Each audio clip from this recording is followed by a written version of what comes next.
Please stand in body or spirit as we sing our gathering hymn.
Welcome to the Unitarian Universalist congregation of Hillsborough. We are an open and welcoming congregation. Whoever you are, member, friend, or guest, we are glad you are here. We are a community of liberal, open-minded people who strive to connect with one another in love. We are defined by covenant rather than by a statement of belief or creed. We support each other in spiritual growth, deepening of faith, and challenge one another to find more love and deep truth inside ourselves and the world.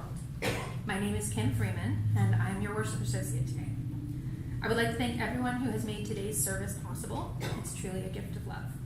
First and foremost, my thanks to Heather Kraft, who coordinated the service today, but could not be with us. I want to thank our pianist today, Tristan Zaremi. I also want to thank Amy Dark for creating the order of service and AC Farrington for handing it out. Thank you to Steve Mahaley and Alex Umburo for managing our communication, and Diana Phillips for being our listening ear today. Thank you also to our RE teachers who volunteered to help and guide our youngest members. This Sunday, we will be joined by Community Minister Reverend Nathan Hollister, who will explore how seeking wholeness and setting boundaries intersect with vulnerability. He will share stories of experiences with these concepts in his own life and further connect how building upon them can lead us toward the world we dream about. Reverend Hollister is a third-generation Unitarian Universalist engaged in community ministry nationwide. He has served on the board of UUSC and as a part of UUA staff. Nathan, or NATO, leads this ministry of Sacred Fire Unitarian Universalist, which helps to plant and grow covenanted communities that practice interdependence and solidarity. He is a member of the faculty at our UU Divinity School, Meadville, Lombard, and also teaches and consults with many of our congregations on how to be more impactful in their social justice work. He lives in Scarborough, where he plays in punk bands and competes in the Scottish Highland Games.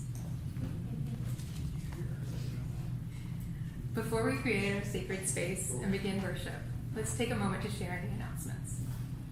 Orange County is in the green, so masks are optional today. Coffee service will be in the library, and we invite you to spread out and enjoy it throughout the building or outside. Are there any other announcements for the good of the community? Anybody? Always have an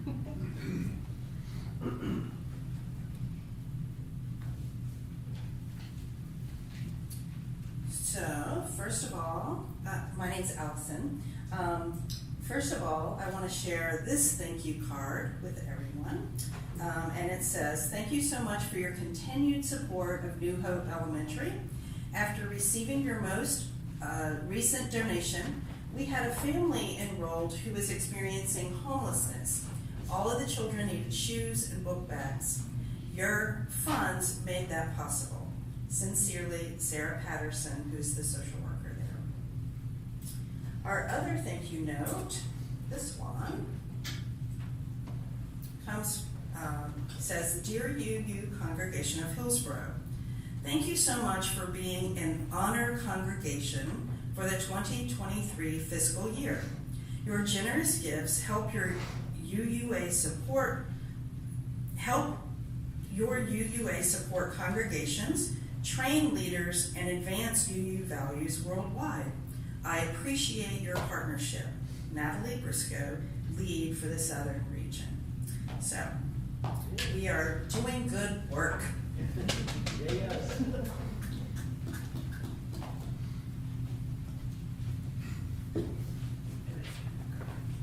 Hi, I'm Aurora, and I have a kids' religious exploration announcement that's going to sound very similar to last week, but we have new people, so you'll hear this a few times. On the Sunday, a few Sundays, not today, but a few Sundays from now, on the Sunday associated with Easter in the Christian tradition, we have our flyer communion service, which there is no RE during because that is like an intergenerational service. But afterwards, there is an Easter egg hunt, so we would encourage our youngest members to attend so they can hunt for eggs afterwards. It's a really beautiful service too. All right, thank you.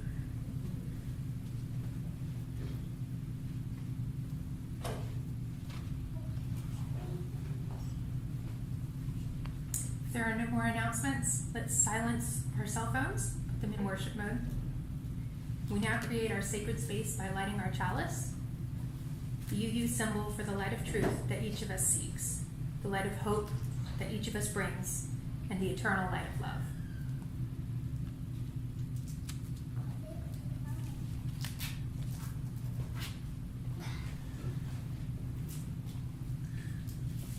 These opening words are from one of my mentors, Reverend Bill Schultz. Another of my mentors is sitting in the back row over there. Come into this place of peace and let its silence heal your spirit. Come into this place of memory and let its history warm your soul. Come into this place of prophecy and power and let its vision change your heart. I'll ask that you please join me in our opening hymn this morning, Come Sing a Song With Me, number 346. I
Ours is a welcoming community where we find connection, a sharing community where our joys are celebrated, and a caring community where our sorrows are lessened. Each Sunday, we take some time to reflect on the special happenings that have occurred this week among our members and friends. Some choose to share aloud, while others choose to remain silent. Here, we make room for both. For those of you who would like to share aloud, please take a moment before we begin to center yourself and collect your thoughts so that what you share this morning is personal, heartfelt, and brief.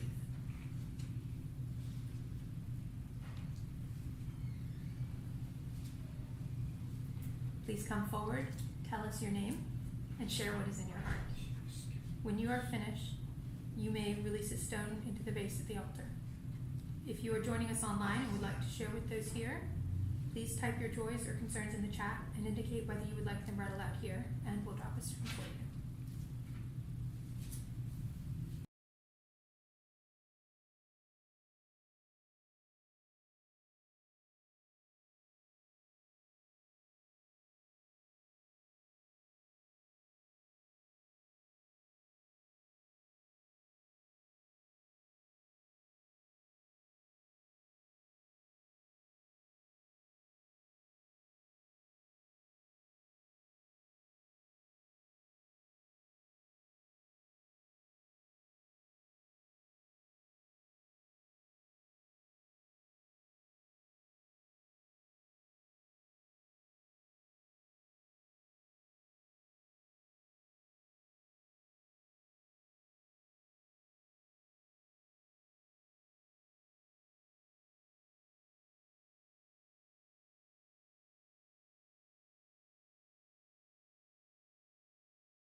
For those of you who prefer to silently acknowledge your joys and sorrows remaining in your hearts, I invite you to come to the altar and place a stone into the vase in silence while Tristan plays I Know This Rose Will Open.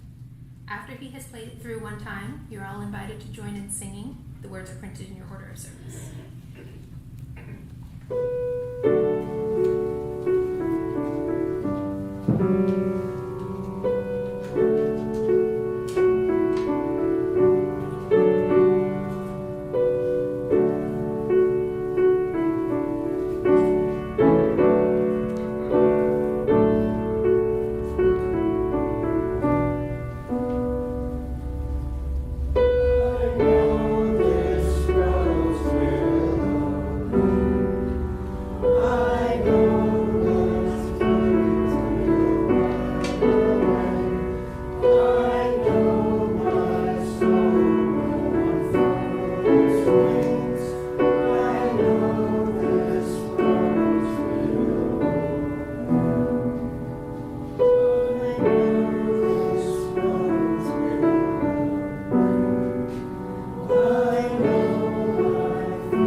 We hold all these things within the heart of this community, both spoken and unspoken, by remaining silent for a moment as we consider what has been shared and how we might respond.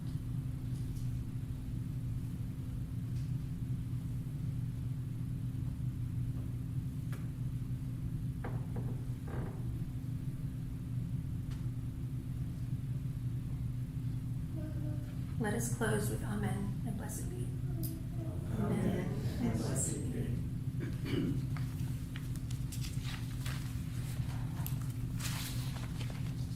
My papers are all out of order. Let us now sing the children to class with the children's blessing inside the back cover of the gray hymnal.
Good morning again.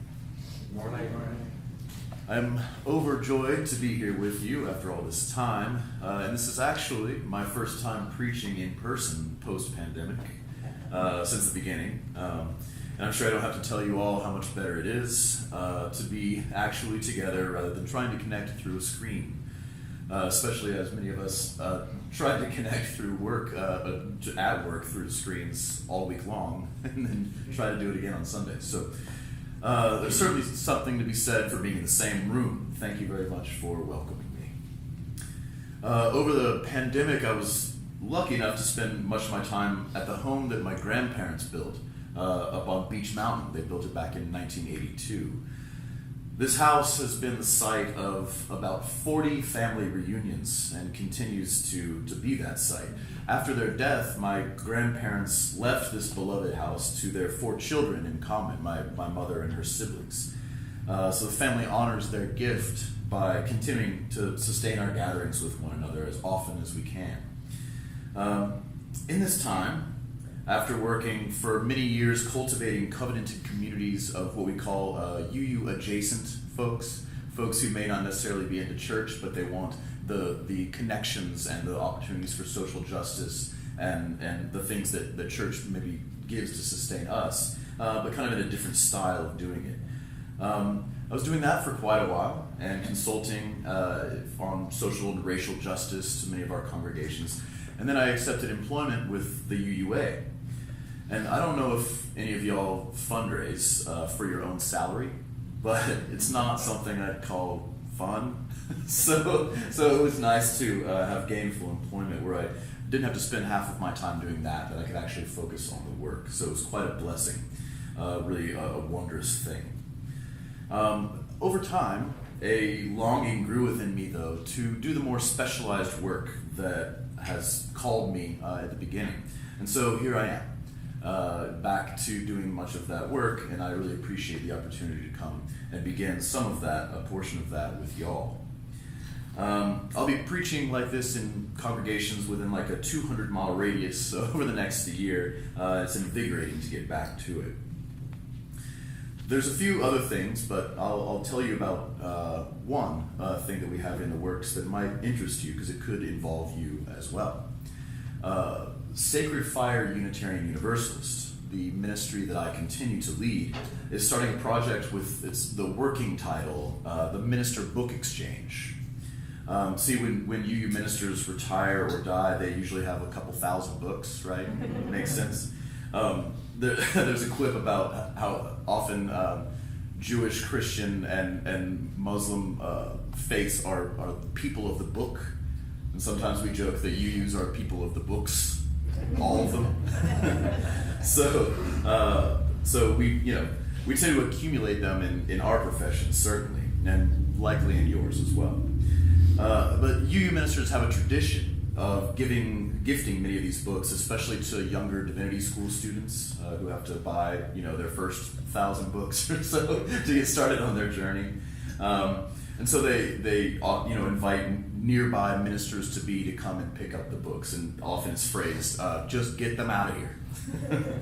Well, the Minister Book Exchange is putting out a call for those ministers and their families to donate the books to Sacred Fire UU. And we can assess their value and give a charitable donation, tax deduction for that. And then we have an online store where we're selling them below market back to folks who need them. All the proceeds from this go to our ongoing social justice work. And I can give some examples of some of the work that Sacred Fire Unitarian Universalist has been involved in. And one, and I'll say this literally, is paying the bail costs for everyone arrested for the George Floyd protests in the entire state of North Carolina. Everyone. So, and many of you also know of our continuing work with immigrant and refugee and other vulnerable communities. And yes, I will get to our theme of vulnerability soon. But the Minister Book Exchange lovingly puts a sticker on all the books that says it was in gratitude to Reverend so-and-so, and in an attempt to increase collegiality and gratitude amongst our faith. And yes, it has occurred to us at Sacred Fire that many of you may or may not have quite a few books that would go to appreciating hands. Anybody? No? John. Well, I'll be sure to provide our contact information, and we can tell you what kind of categories of books we're accepting right now. But alas, we don't have the capacity for romance novels or comic books or the 3 copies of Harry Potter that you have. I'm not pointing any fingers. But talk to me after the service if you like. Your theme this month, I'm told, is vulnerability. And during this, the beginning of the Islamic holy month of Ramadan, Muslims are called to focus on the purpose of life. For many, the act of eating no food and drinking no water during the day serves to call one back to God, to acts of faith and charity, and to purpose. Faiths have what we call in theological discussions a centering category. And for many faiths, that centering category is God, and perhaps for many of us too. For myself, as a religious humanist, my theological centering category is community. The ideas of togetherness, connection, and building these things together, these most basic of human pursuits. And not just the physical communities that we are so blessed to be in now, but also the broader, deeper concept of community, the transcendent and aspirational concept of community, what many of us might refer to as the beloved community. And the beloved community, as many of you know, the well-known words of Reverend Dr. Martin Luther King Jr., it's not a thing we're in right now. It's what we strive for as communities, what we aspire to, a community of and a world of justice, ecology, and peace. Thus, for us Unitarian Universalists, we focus on relationship, that community building and the relationships within it. What do our most human, covenantal relationships look like? And how might those relationships lead us in co-creating the beloved community? This is where my mind turns when I think about vulnerability. Because it's only through vulnerability, openness, humility, and courage with one another that we deeply connect. That's what we're up to here. It's how we seek truth and create meaning. Now, many of you are probably familiar with the work of the author and quote, researcher, storyteller, Brene Brown. And I have a story to tell you about meeting her once that I'll share in a moment. But Brene Brown studies shame through trauma and emotional repression, shame in families, relationships, all of it. And the findings in her work point to the folks who seem to be living vibrant and thriving lives. And it shows that those are those people who are practicing vulnerability very well. So she says all that takes courage. And in her writing, she taught me that the word courage comes from the French corps, which means heart. So courage isn't kind of what I had thought of as being necessarily brave or gallant or something like that, but instead courage means to live with your whole heart. And that wholeheartedness is what we build as we learn to practice vulnerability and trust with one another. Another writer that's maybe familiar to many of you is Parker Palmer. I saw a couple books on your library shelf in the back room. He's a Quaker writer and practitioner of small group ministry, and truly it's his guidance that we use in our UU communities, in our covenant groups.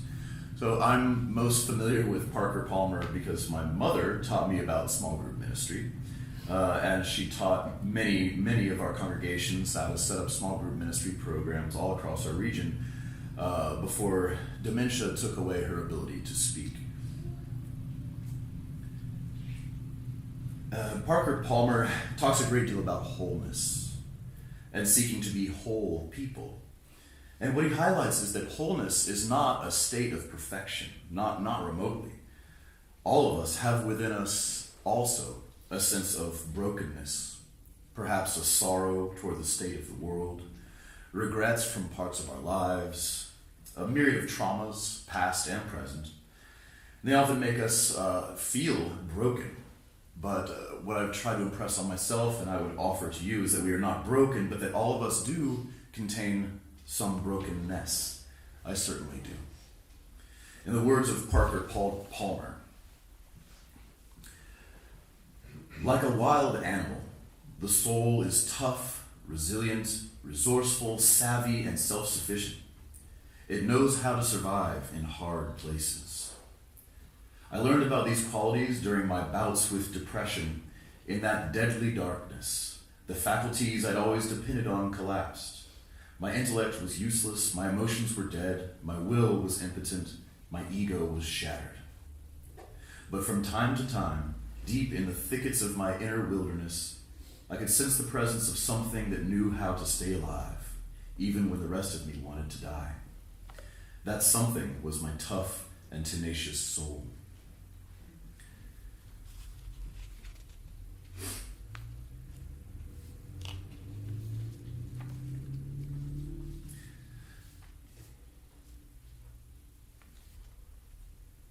So as we talk about wholeness and vulnerability and being our whole selves, we look also to the fact that our wholeness contains brokenness within it. That's part of it. And really what Parker Palmer was talking about here is part of the meaning of sacred fire in the Sacred Fire Unitarian Universalist, the ministry that I lead, is that fire within us that keeps us going. So, let's see. I told you I was going to tell you a story about meeting Brene Brown. Yeah? Anybody want in? Anybody interested? Okay. So, I was at Harvard Divinity School in Boston or in Cambridge for a conference, a gathering of spiritual community builders from all different types. So there are a lot of us were clergy, most of us were young people, but certainly not all. And all of us were involved in different types of community building. It was pretty cool. But when we got there, they said we had a secret keynote speaker. So we were, all excited about that. And so we were all gathering in a room similar to this, and I was digging around in my bag for something, I don't remember, and someone bumped into me, from behind, and I heard a voice that I recognized. And those of you who have undergone my social transformation curriculum know that I have you watch or rewatch Brene Brown's TED Talks. But I turned around and it was her, face to face. And we got to talking. And I told her about Mutual Aid Hillsborough, part of one of my covenanted communities here locally. And she was super excited. And speaking with her made me feel like I was the only person in the room. It was pretty neat. She's cool. Anyway. When she got up and spoke, she told us about a series of interviews that was done with some of the people on the planet that seem to be the most spiritually depthful people on the planet. So these were literally interviews with the Pope, with the Dalai Lama, with folks like that all around the world. And she said when they looked at these interviews and compared them with one another, of these most depthful spiritual folks on the planet, they found kind of one common denominator, the strongest common denominator. And she asked us, what do you think that was? So I'll ask that to you. What do you think was the common denominator of all these most spiritually depthful folks on the planet? Any thoughts, ideas? Humility. Humility? Love. Love? Community? Sure. Compassion. That's what I said. Yeah. So we were all wrong. We were right in some part, but she said the strongest of those common denominators was boundaries. The ability to set and maintain boundaries in our lives and in our relationships. She said that this ability, this skill, really, this practice of creating boundaries in our lives and in our relationships and in our communities is what allows us to be our most compassionate, what allows us to be our most loving, our most kind, and to live with humility, as all these other answers said. So I bring this around because as we talk about creating communities of vulnerability, of trust, of connection, one of the most important parts of that is, what does that actually look like? How do we actually do that? How do we create safe spaces or brave spaces for one another? And that really comes down to boundaries. Boundaries are what allow us to be compassionate. And this is what we're getting at when we say that we as Unitarian Universalists are a covenantal people. The Jewish theologian Martin Buber said that we are the promise-making, promise-breaking, promise-keeping animals, and that's what makes us human. So really the act of covenant, of promising with one another to be in community, to seek truth, to create meaning with one another. These are the human promises that we make. These are us at our most human. Now, much of that process of being human together, as we open up and share and create boundaries, that promise that we make to say, how are we going to do this? What I always go back to at the beginning of that is telling our story, telling stories of where we came from, what we've gone through, what we've experienced, the joys, the sorrows of our lives, like we practice every Sunday. That's us doing this. So I'll tell you some of mine. I guess you could say I had a troubled youth in many ways. As I was raised, it's kind of cool being raised UU because I can say that I was raised by witches, and it's very true. I'm very proud of that. So being raised in UU communities, I was always hearing talk of how we're going to change the world and we're going to save the environment and we're going to create justice and we're going to dismantle racism and all that stuff. And as I got older, I realized how poorly we were doing in that endeavor. And as a young kid, that really hit me. And so I became traumatized by the world that I encountered. I grew up in the Reagan era. So I had that kind of trouble within me. And so by high school, I'd been kicked out of school, and then another one and another one. I was off and on living in the street or on couches of friends around the city of Denver. I had a number of pending charges, legal charges, and including a felony, and then also drinking and drugs and all that. At the time, so this is when I was 15 years old. I had a girlfriend, my first love, and on one night my parents had decided they needed to do something to kind of save me really from either prison or death or something. And so they had me sent to a program, a behavioral modification and drug rehab program.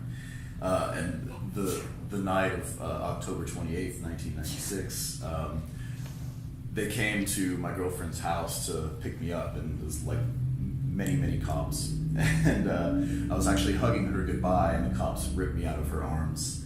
And I thought I was going to be away for 2 or 3 months, but it turned out to be 2 years. So very difficult times. I was in Samoa in the South Pacific because you can't run away from an island, right? And there kind of rebuild my life in many ways. So through that trauma that's still in there, I had this kind of way, my parents trying to support me and support their child and the like, and really set me up on a trajectory to look at me now, I'm a minister. But it was very trying times, and there was a lot of trauma in there. So, and I will tell you this part because it's what's on my heart right now, is that my girlfriend at the time, Kana, she and I both married our next partners after that, but a few months ago, we both found ourselves single, and we have now started dating again. So I'm back together after 25 years. And I fly out to Colorado tomorrow to see her, and I'm very overjoyed about that. But all that is to say, we have our own versions of trauma. We have all these pieces of our lives that kind of make us who we are. We have the brokenness that is contained within our wholeness. And I remember seeing Reverend Tom Rhodes, the former 4 ministers ago in Raleigh, and he was talking about kind of this topic, and he made a point that stuck with me, and he said that it's really not, we think of communities as those of our collective strengths. We put our strengths together, and that's kind of what makes us strong, all of our skills and abilities and ideas and creativity and love. And he said that it's not just our strengths, really, that hold us together, but our shared vulnerabilities. That we've gone through lives, we've lived lives and had experiences, and that these vulnerabilities are also what really holds us together, that we are human together.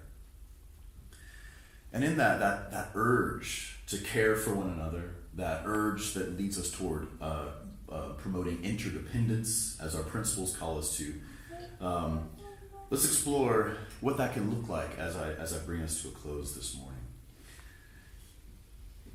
I always try to connect, as my principal ministry is social justice work. I always try to connect, the matters of the heart to the matters of the world. How do we bring this out larger than us, right? And there's a concept in alternative economics that's called a gift economy that some of you may have heard about. And a gift economy is where things are given freely and received freely, much like we do in communities like this. they're not transactions. It's not an exchange. These gifts giving, it's not contingent upon something, and so they're mutual and they're covenantal. So you might think of it like on Christmas, I give my sister a Christmas present not because she's going to give me one, but because that's what we're doing here, and so it's not a contingent upon an exchange, but instead it operates within a spirit of reciprocity. That we're operating that way, kind of within that covenantal promise of reciprocity. So I asked myself, so we can take that idea of a gift economy, like what would the world look like if more spaces in our lives were not governed by the crush of capitalism and contingent exchange like that, but on the spirit of reciprocity, like a gift economy? What sort of vulnerability would we have to cultivate in our own lives, in our own communities, and out in the world? The kind of trust building that it would take to have a world that looks like that. And that's really part of my vision of what the beloved community could look like. So I like to take and look at what of our practices here with one another. How can they be brought out into the world? Because that's really what we're up to. So how do we practice here and now? I would implore you, and my mother would as well, to join a small group ministry practice where we can focus on this work of vulnerability and trusting one another, supporting one another, and the like. Because this here is where we create communities of vulnerability as our strength, where we create communities of trust building and meaning making, sharing our strength, and we're practicing and really co-creating the beloved community. I'm excited for us to continue these discussions, and I'm excited too for what comes out of this month as our focus on this theme. So I'll leave you with that, and may we share in our vulnerability as our strength and continue to connect deeply with one another and to bring that depth out into the world. May it be so.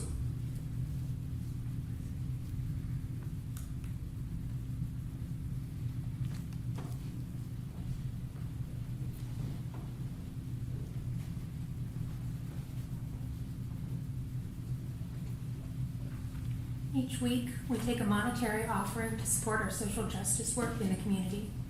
This support comes in the form of donations. This month, our community partner is Orange Congregations and Mission, or OCIM.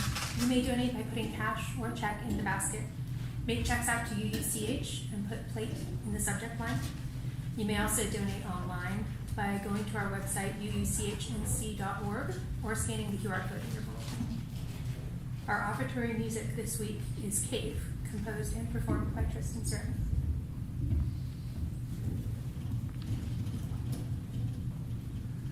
This microphone noise is not part of the composition.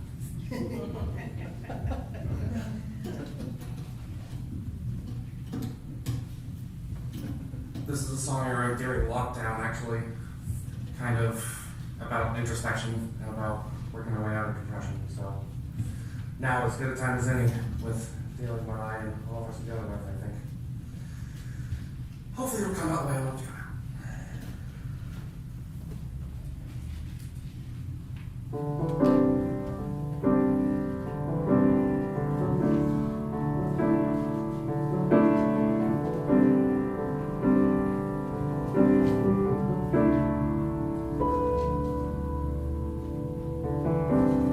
It seems these days I'm trying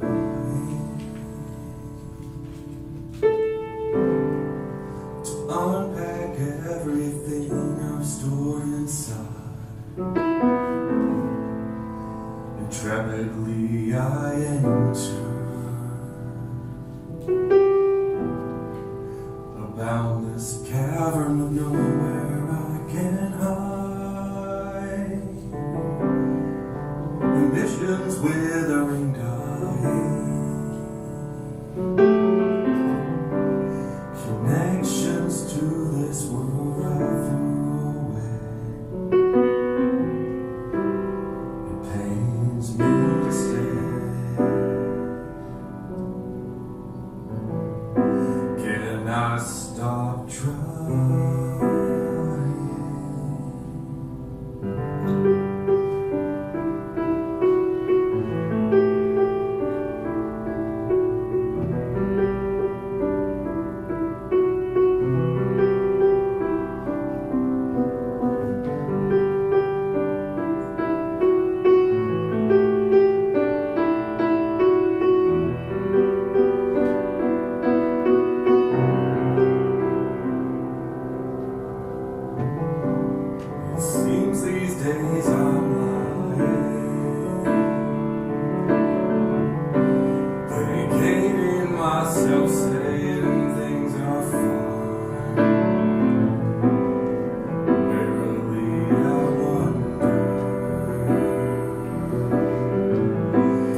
love that surrounds us every morning, for the friends beside us, and for the generous gifts just received, let us be truly grateful.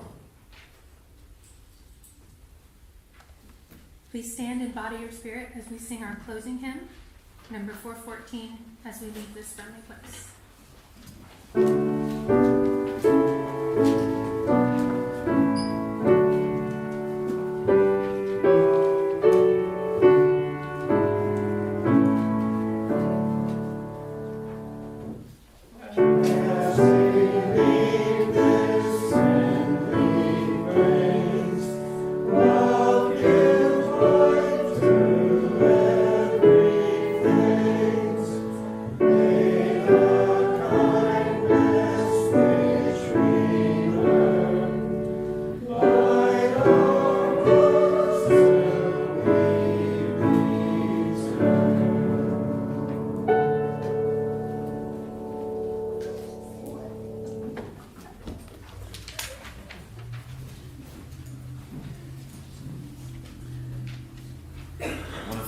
Kim and Tristan for this morning, music and coordination, worship.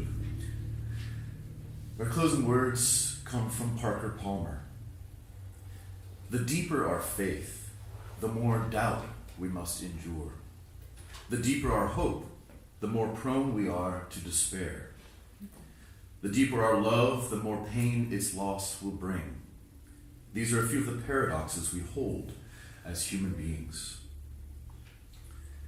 Knowing that, may we deepen our faith together and journey together in those questions and in that doubt. May we deepen our hope and hold to one another in despair. May we deepen our love and be with each other in pain. Let us together build the world that our hearts know to be possible.